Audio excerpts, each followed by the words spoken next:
Welcome to the Glen and Show. Welcome back to the Glen Alex Show. I am your host, Glen Alex, and each episode of the Glen Alex Show focuses on a different aspect of health because you are whole and all of you matter. And I am on a mission to help you be joyful, connected, confident, and complete the life experience I call wealth, WELLTH, which is wealth plus other riches. And this episode of the Glen Alex Show is about the importance of self-care. Before we jump into it, though, please subscribe so you never miss an episode of The Glen Alex Show, and drop a comment so I'll know what's on your mind. Thank you. Where your health matters, set your mind, let it flow. Joyful, connected, confident, complete. Let Glen Alex help you back on your feet. The Glen Alex Show.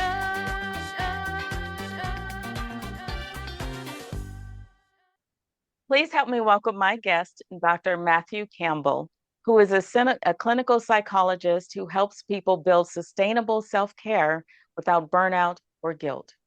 He focuses on why motivation fades and why people struggle to stay consistent, and how simple structure, rather than perfection, supports mental and physical well-being.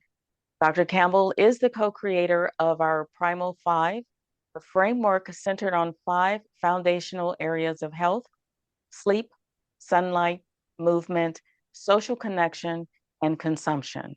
His work helps people feel better first, so change becomes possible. Dr. Campbell, welcome to the Glen Alex Show. Thank you for having me. I'm excited to get to talk. Me too. Thank you so much for making time. When I came across your profile on Podmatch, I'm like, yeah, I've got to talk to him because self-care for me is a cornerstone of health and well-being. Absolutely. Absolutely. And I think that if we can focus on the essentials with self-care and keep it there, then we can really help ourselves and others. Okay. Well, first tell us what led you to this work. Well, I've been in clinical work, worked with clients for over 20 years. And what I found again and again, what had to do with how depleted my clients were. And so while people would have any number of symptoms, people have any number of symptoms that they deal with so consistently, I was noting the depletion, the lack of engagement in some very basic aspects of human functioning. As you mentioned, sunlight, movement, sleep, meaningful connection with others, and what we put in our minds and bodies was often leading to worsened, or actually sometimes even seemingly causing a lot of distress. Okay. Well, life is busy these days. Parents seem to have 2 or 3 full-time jobs with their own work, raising kids and taking the kids to and from their activities. A mother said to me recently that taking 5 minutes to breathe was selfish. Address her. Address that Yes. unrealistic ideal that Yes. self-care is selfish. I couldn't agree with you anymore. Of course, if we don't do those things, then, for example, in the woman that you're mentioning, she's talking about her children. She's talking about, juggling all this. She's not going to be able to do that as effectively if she doesn't take care of these things. And so, like so much in our lives, so much in your work and my work, we're trying to help people to recognize that health will occur when we're focused less on the immediate and more in the long term. And so in the immediate, absolutely, it feels like we don't have that 5 minutes to breathe, and that's selfish because I have these things to do. In the long term, Mhm. you are going to be so much more useful to those things, your children, to things you care about, and you're going to feel better. Okay. Well, as you were speaking and talking about the long term versus the immediate gratification feedback, it reminded me of clients who are not motivated in the moment Yes. to do something. And my personal take on motivation is it is the end goal that you're after, not the immediate satisfaction or energy or inertia to do something. What's your take on that? How do you define motivation? Motivation is lovely. It's wonderful. It doesn't last. And so I think that so often where one of the reasons behavior change is so difficult is that we want to feel like doing it. And that's fantastic. That is so great when it happens, and that makes it easier. But where real meaningful change occurs is when we do the healthy thing, even when we don't feel like it. Mhm. So if we rely on motivation, we're going to be in trouble. And so let's use the most easy, obvious, often humorous example, a New Year's resolution. Someone makes a New Year's resolution. They're excited about it. They're happy to be trying to help themselves get healthier in some way.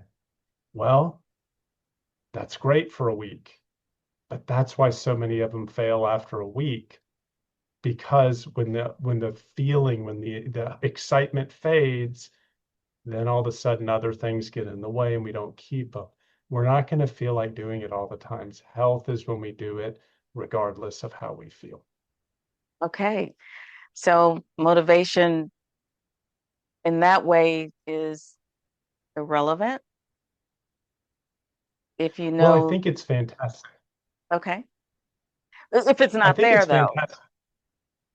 Make it short term is one of the best things that we can do. Okay. Create short term goals. Shorter term goals Mm, we can are more attainable. And then the okay. other part is be realistic. Perfection is not the goal. It's unattainable, and it's not the goal. And what we're trying to do, break things down into smaller parts, recognize that we're all going to slip.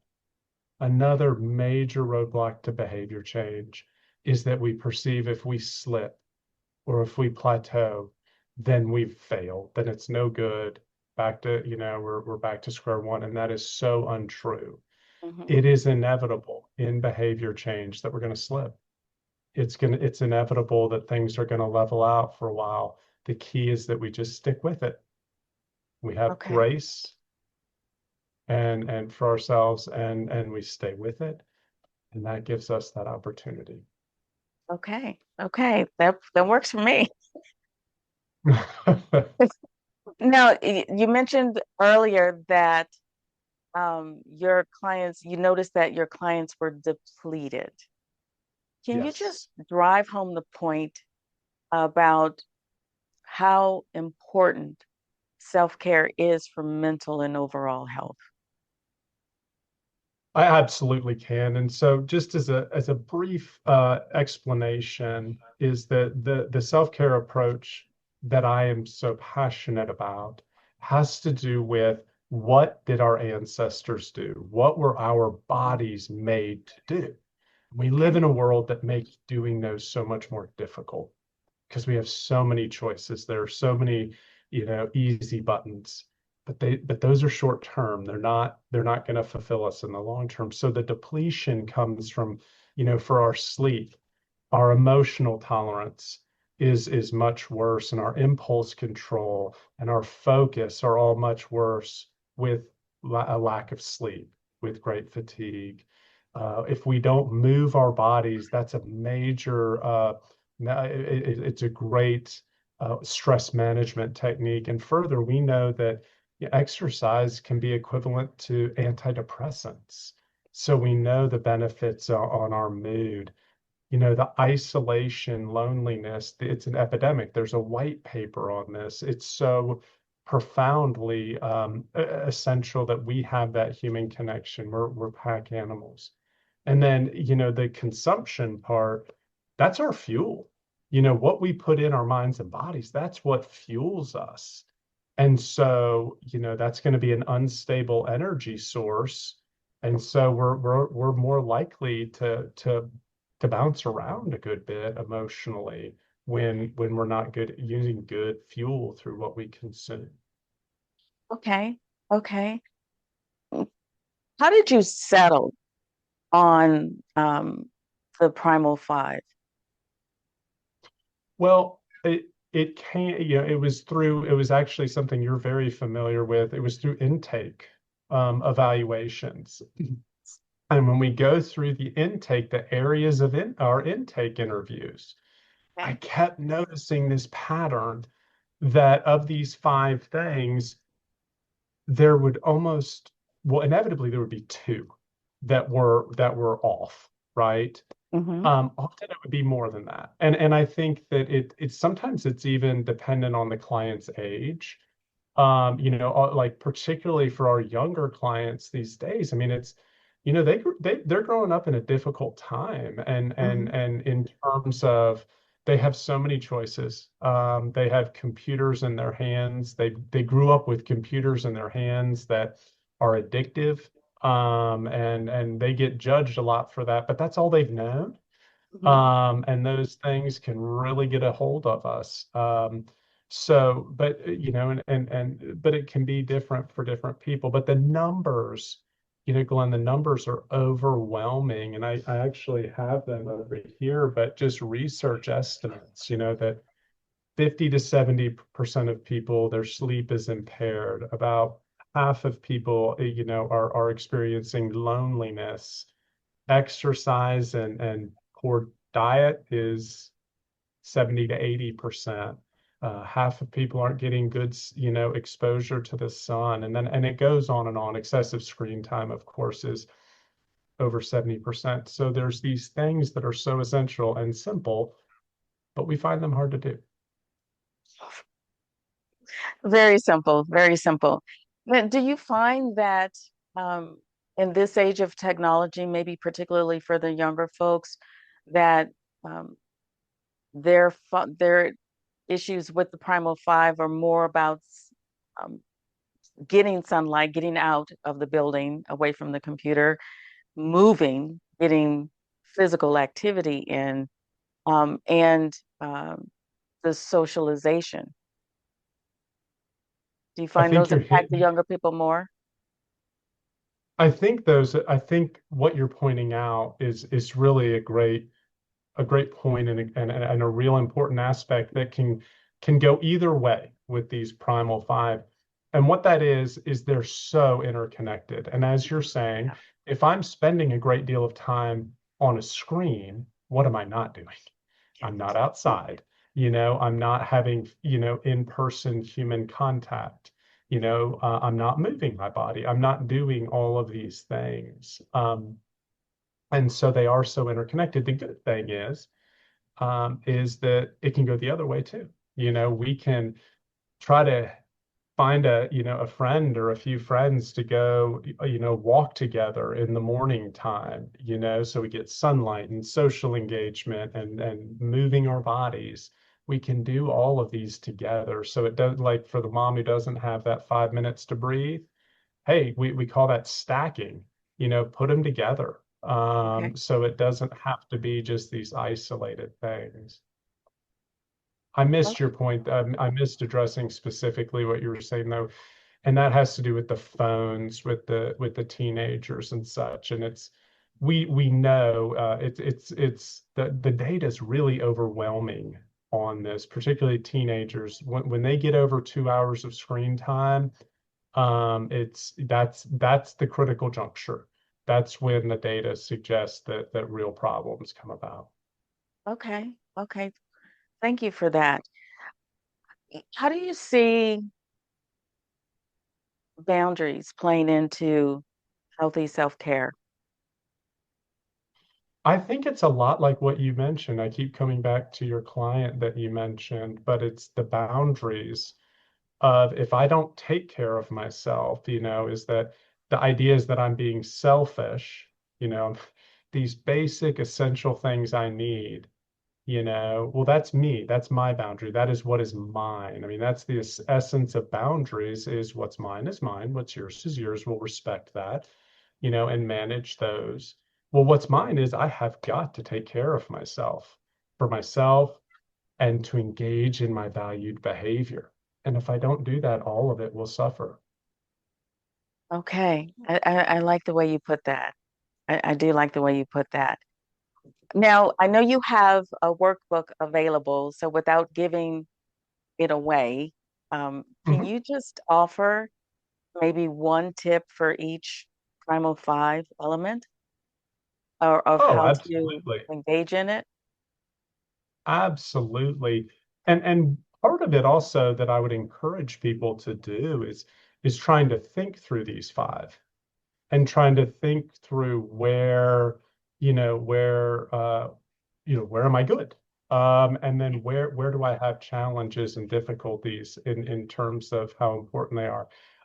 For getting outside, I think that is something that really what we want to try to do. The ideal aspect or part of that is get out in the morning.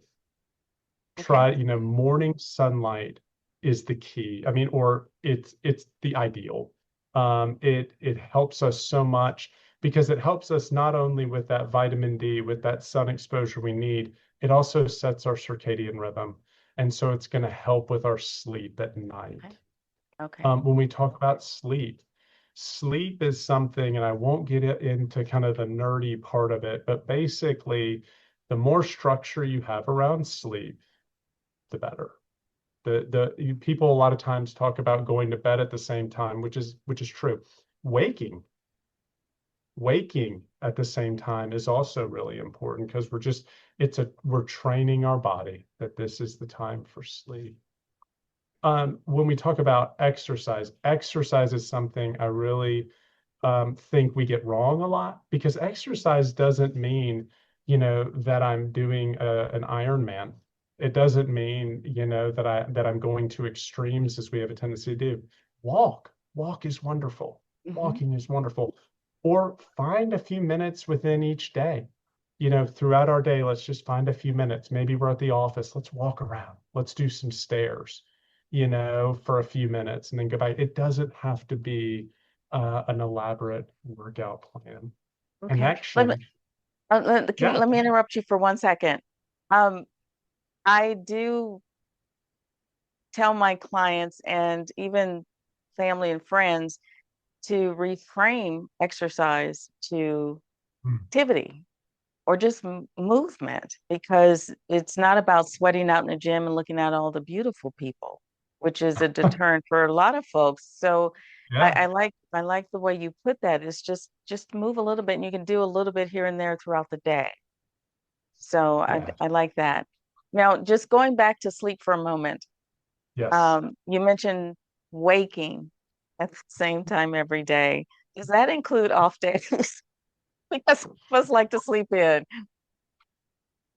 It's, you know, Glenn, that is such a great question because I think it leads us to something that's really important is that, there are some people, and I love it for you all that sleep is so easy for you, and I really love that for you all. Some of us it's more of a challenge. And so for those of us it's a challenge, sticking with sleep management techniques is much, much more important. Okay. And because we really need to take care of our sleep and we really need to be intentional with it. And that it's not going to be the same. Now, that being said, we want to make sure we're getting 7 to 9 hours of sleep. But some of these things and these techniques and helping to condition ourselves, they are more important for those of us who find sleep more of a challenge. Okay. Okay. Thank you. Okay. So you were moving on to consumption? Well, it's social connection and Okay. having that connection with others. And that's something when we talk about connection, the key part of it is the quality, is that we're focused. We're not focused. It doesn't have to be quantity. It doesn't need to, we don't need to be the life of the party. We don't need to be around people all the time. It's having a healthy relationship where we're listening to each other, we're attending to each other. It's reciprocal or back and forth. There's a Hmm. caring aspect to it. That's what we're talking about. It Okay. doesn't need to be hours. That's wonderful if it can be, but it doesn't need to be. It's just Okay. we're humans, we're meant to be connected. Consumption, Glenn, I respect your time too much because I could go on forever on consumption. But the more we consume things that come from the earth and that that walked on, grew in, swam in, the earth, the better we're going to be in terms of that. The more we're making sure we're getting water in our bodies, um, the better. But then also, the mental consumption these days has become so much more of an issue. We talk about social media, and it is tremendously important, but we also need to focus on, watching out for excessive news consumption, media consumption. We're, the human animal, like we were made to know what was going on in our village and those around us. We are inundated with information that's often going to focus on the very primal aspects, things that will create our focus on them, our clicks, or what have you. It Okay. doesn't have to really be accurate oftentimes or really the full truth, but it's just trying to engage us. The other thing that I just wanted to put in there because it's so important. The other thing that is I Absolutely. don't think we talk about enough is pornography. And I think that, I think it's kind of a taboo thing oftentimes, and we don't. But these are by far the most viewed websites on the internet. And it's something that can be very problematic. And this is not from like a morality point of view or anything like that. That's not where I'm coming from. I'm just coming from the data and that it can really affect people's perceptions of others. It can really, impact it. We're not made for constant sexual imagery.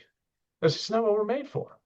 Okay. And like most things, when we do things that these bodies of ours aren't made for, there's going to be consequences. Okay. So how do you recommend someone manage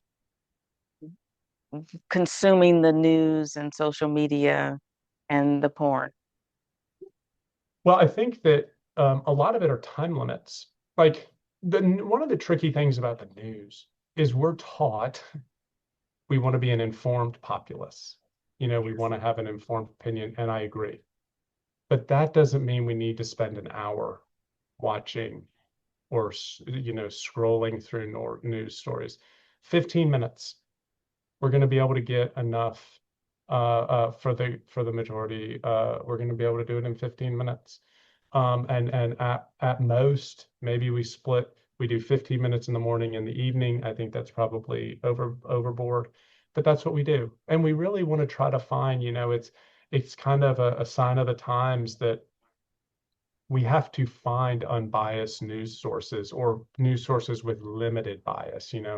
I did a search myself. I have a few emails that I'll get every morning that just try to give me the facts, or Mhm. I have sought because they're just fact based, or I'm biased towards BBC. And I try to find things that I feel like give me a relatively objective perspective, and I don't look at them too long. I, And then I of course social. yeah, I'm sorry. I practice that as well. I will limit myself to the news in the morning and Mhm. not, I don't want to watch it closer to bedtime. I did that for a while and I found it weighing on me. So it was actually a 5-year period where I didn't watch the news at all, and I was golden. And then I got back into it because things kept Yeah, happening. So sure. I totally agree with with limiting your exposure to these things. And they're repetitive too. So you really don't need to follow these things multiple times in a day or even every day because they repeat the same stuff. So I tell you, yes. I agree with that. And I also agree with you about the facts. Just what was that Dragnet? Was that the TV show? That's right, Joe Just the Friday, facts, ma'am. Yes, yes. Because I get annoyed when there's rhetoric. I don't want to hear your opinion. Just give me the right? information, let me form my own. So That's right. I like that, limiting the time limits, yeah, and the number of times you expose yourself to those things are very helpful. Yes, yes. And they, like most of the things, and I know something that you and I are very like-minded about is that that's not always what we feel like doing. But when we are living in a healthy way, then our behavior leads our emotions. In other words, you Mm. do things that are healthy and then you feel better afterwards. Your feeling is a result of those choices. We get into trouble when the feeling directs the behavior. In other words, when we're just following the way we feel, we're going to be in trouble. And does that align with what you said about motivation? Because I want to feel healthy before I do the thing. Absolutely. That they're really one and the same, Okay. is that if I am conscious that the feelings that I desire and then being stable and more consistent, those occur because I behave in certain ways. I have certain habits and routines. And that's really the kind of feelings and experiences we want are a result of behavior first, emotion second. Okay. And then as you engage in that pattern, um, you can repeat it just by That's, repeating the behavior. You can well, and we've duplicate the then it's experience. yes, I think you said something very much along these lines that I really agree with. We will actually start feeling like doing it after it becomes, we do the behaviors and we do them repetitively, and then we do feel more and more like doing them. Hmm. And so it's a little bit, on the side, kind of putting on its side the way we typically would like for it to occur with the feeling like doing the healthy thing. But when we do the behavior, ultimately the feeling of doing it will happen. Okay. Okay. Now, as people are engaging in the change process, I know in your workbook you go through some tips, you like four warnings. This is what you can expect. And the Right? ones that stood out for me were replacement, Yes. discomfort, start where you are in progress. Those are very key tips for me. Can you just run through them? Well, absolutely, absolutely, and you may need to help me with the ones that you mentioned, but one of them that you said is discomfort.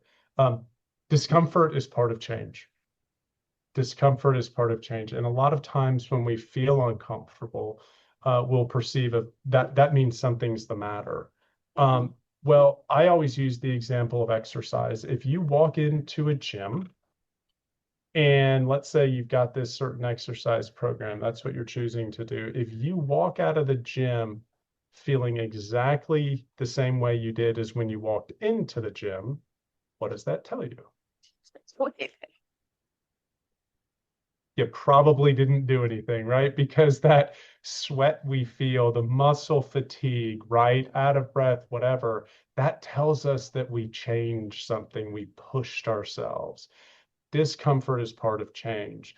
But a lot of times, if something makes us uncomfortable, our read on that is, well, something's the matter, right? Like I'm uncomfortable, or I'm nervous or this or that. And no, if we're moving towards something healthy, we need to recognize that growth involves discomfort. Okay. And so, that is, that's part of the deal. Absolutely. Thank you for Absolutely. reminding me.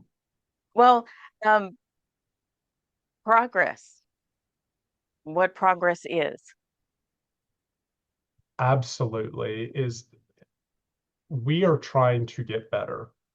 we are trying to improve things. And so let's use the example of eating.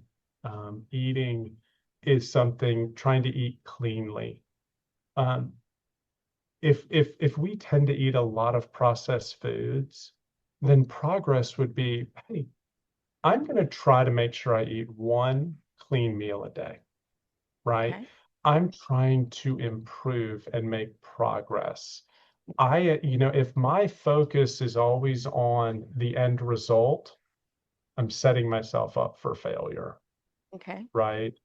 And so I'm just trying to set short-term goals for myself. I want to allow for my humanity that we are imperfect creatures and we will make mistakes, and that's okay. We just try to get back up and get after it again. It's okay. But the focus is on progress and definitely not on perfection. Okay. Okay. How about you start where you are? Absolutely. Absolutely. I had a professor in college, grad school, he called it the zone of proximal development. And it always stuck with me because it made me feel smart to say it, I think. But that's what it is start where you are. Just let yourself be where you are. And you are your measuring stick. That is the key. But I should be there already. Exactly. Yeah. Right. Right. Or what we think other people are, right? Our Yes. perception of other people. You are right where you are, and all we're focused on is trying to get better. Okay. Okay. Replacement. Replacements are huge. Replacement behaviors are really, really big. Uh, One of the ways that I describe this is we can't not do something. We can't not do something, right? We can do something else. Okay. And it's really important to, when someone says, like, for example, if I ask a client when they come in, like, what are you looking for? Oftentimes, understandably, they'll say to not feel as anxious, to not feel as sad. And I get it. Of course, that is something they want, but that's not ultimately what we want to work on. We want to work Right. on what they do want rather than what they don't want. Yeah. And so replacements are, for example, an easier example of that is I eat a lot of processed food. Well, what's the thing about processed food? They have that sugar, that highly rewarding sugar for us as humans. So I'm going to eat less of those, fewer, of those Skittles. I'm going to have an apple. I'm going to have something that has more, something more natural, in it. I am going to, what I'm trying to do, I'm trying to find what does this thing do for me? Whatever this behavior is I'm wanting to change, what does it do for me? And I'm going to try to do something healthier that kind of fits the same Okay. role of what that does for me. And so, if sometimes I can even be social, is that, people will look at this social media and I know better what other people are doing and things like that. And maybe we could do something radical, like give them a call, or have a meal with them. You mean actually Um, speak to someone? I've heard that it's something you can do. Yes. Yes. I read Just that text. somewhere. That's pretty good. That's pretty good. Okay. So self-care for you and for me as well, just to make sure I understand, is the foundation Yes. of mental and overall health. Yes. And Okay. it's about, it's a passion of mine. And I think that spa treatments, I think that massages, I think that vacations are wonderful, Mhm. right? But Right. when I talk about self-care, I'm talking about the basics. I'm talking about taking care of what the human was made to do, right? I think that when you mention, indulgence and things like that, I think that's because people so often, when they think self-care, they think some of these other things. Again, those are wonderful if you can do them and such, but that's not the self-care I'm talking about. That's not what Right. I think of as self-care. Okay. And I like that the Primal Five is straightforward Mhm. and it's doable and it's something that can be done every day. Well, sunlight if weather allows. Sure. But it is definitely doable and within each adult's realm of control. Oh, I love what you just said. I love it so much because you just said something to me that's so important about this is we live in a world where there's so many things that affect us that we don't have control over. And what we have here, what I'm trying to encourage are things that are really impactful in our lives, and we have the control over these. Mhm. And so let's get after it.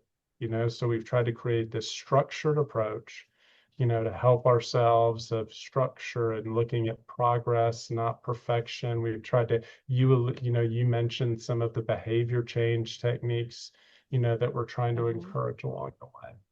Okay, okay, okay. Can you give us a brief overview of the workbook? Absolutely.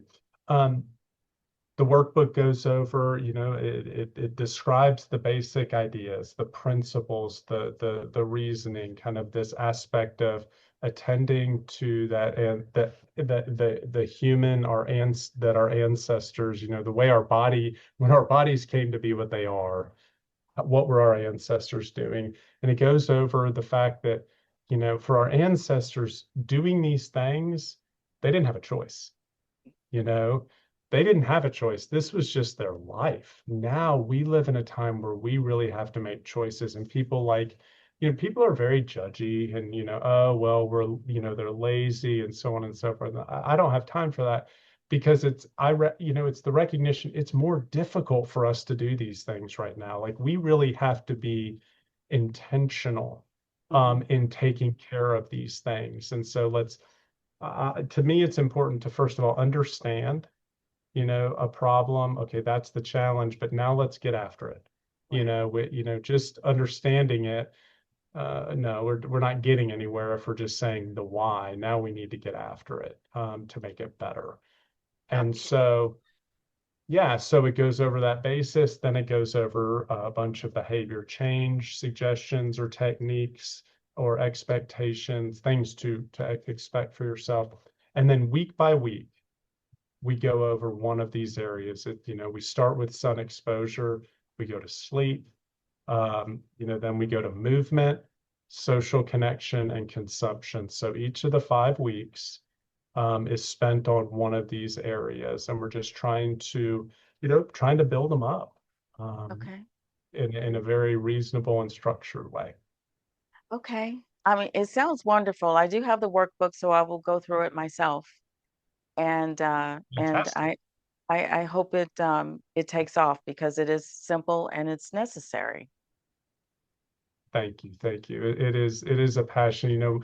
When I was thinking of doing this, Glenn, over the years, I've written down and written different things that I notice clients that I work with, just as humans, things that we struggle with and issues and topics. But I asked myself, if I just do one thing, write one thing that I think had the potential to be the most beneficial for people, what would it be? And this was it. It's simple, but it is again just these things really affect the quality of our lives. Oh, they absolutely matter. So thank you for your work. Now, do you see clients in person, virtually, I see clients in in person? person Okay. therapy. Okay. I'm not as good. I'm not very good, I don't think, on the the virtual. That is not a strength. It's knowing your strengths and weaknesses, and that is not a strength of mine. So I see Okay. people in person. Fair enough, fair enough.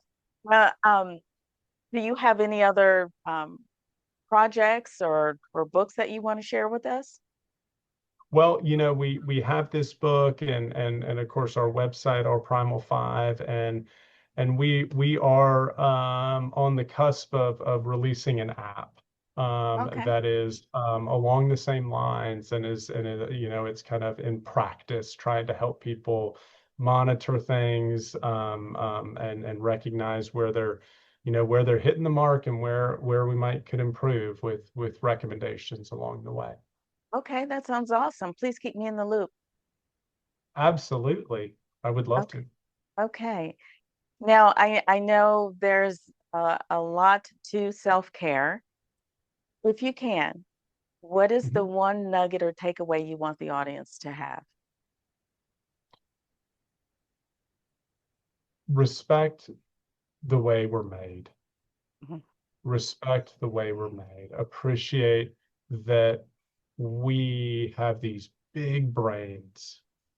We have these big brains and there are things that are very special and unique about us as humans. But at the end of the day, our bodies were made for certain things. Okay. And we can't outthink that. We cannot treat ourselves as anything other than what we are, which is a creature that walks on this earth with bodies that were made to do certain things. Okay. Okay, that sounds good to me. Dr. Matt, I mean Matt, you don't want me to call you doctor. I like Matt. Yes. Okay, Matt. Thank you so much for your time, your work, and for sharing your insights. Thank you so much. Thanks for having me. Oh, you're very welcome. You're very welcome. Please take care. Thank you again for tuning into this episode of The Glen Alex Show.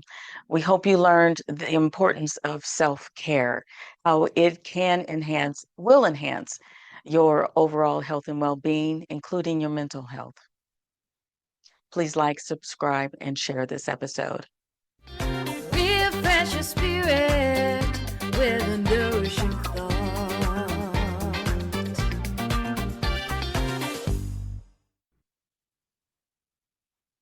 Please allow me to leave you with this nourishing thought. Katie Reed said, self-care is giving the world the best of you instead of what's left of you. And Audre Lorde said, caring for myself is not self-indulgence.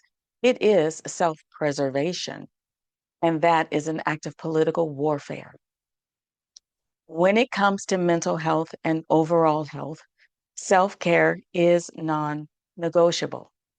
Healthy self-care is not indulgence. It provides a solid foundation from which you can develop and share your innate gifts and talents, and for you to experience authentic love and joy. Healthy self-care is not indulgent, nor is it about spending lots of money on spas or fads.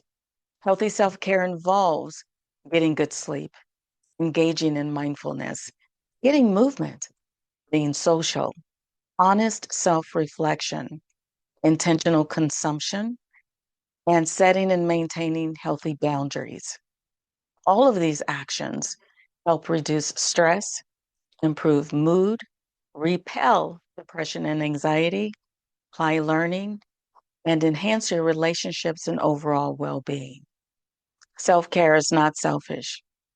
It is an act of health, a revolutionary act of health for yourself, which positively impacts yourself, your loved ones, your community, and ultimately society.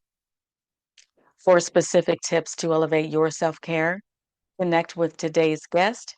Check out my tips on the January episode of The Glen Alex Show. Book your free consultation with me and order my books, Living in Total Health and Living Boundaries, from glenalex.com. Then stay tuned for the next episode of The Glen Alex Show. And until next time, be well.